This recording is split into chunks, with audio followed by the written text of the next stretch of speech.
definitely a beautiful day today. Maybe it's the smile that gets Christopher Scheitlen hired by people who handle your money.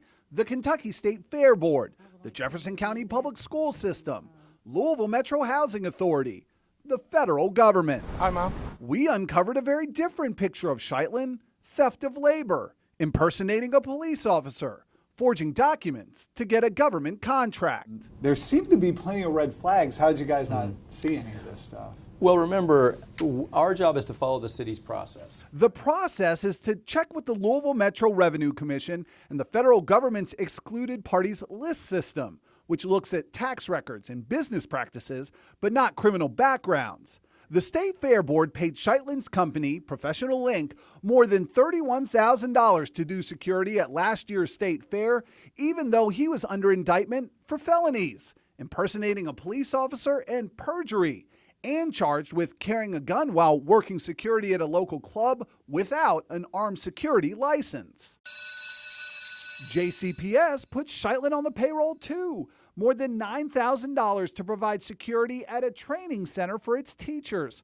Scheitlen even did a deal with the federal government. A program called Kentuckiana Works paid Scheitlen more than $1,200 in taxpayer money to hire welfare recipients working to stay off the streets as he worked to stay out of jail. Do you think this was an irresponsible use of taxpayer money?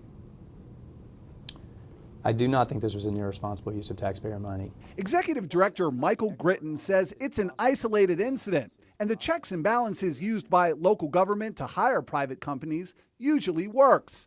It didn't for the Louisville Metro Housing Authority. LMHA paid Scheitlen more than $47,000 to provide armed security at Dosker Manor.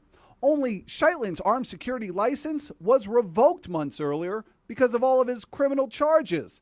LMHA found out, fired Scheitlen, and then filed more criminal charges against him for faking the license.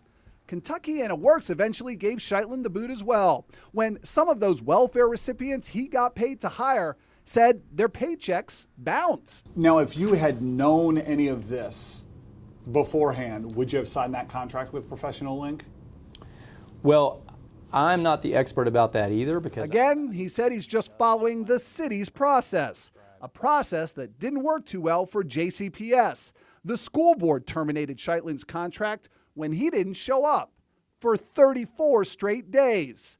Last month, we discovered Scheitlen was back on the job, this time with approval from the city of Louisville. Let's just have a party in here. Scheitlen was hired by a private company to do security at Louisville Metro's Waterfront Park for the Soul Food Festival.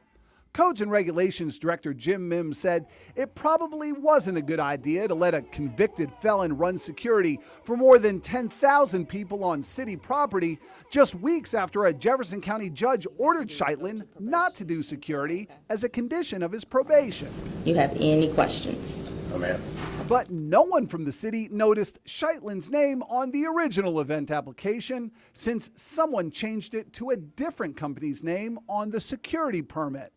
Despite all his problems, Scheitlen told us his future is bright. Do you think you should be in the security business?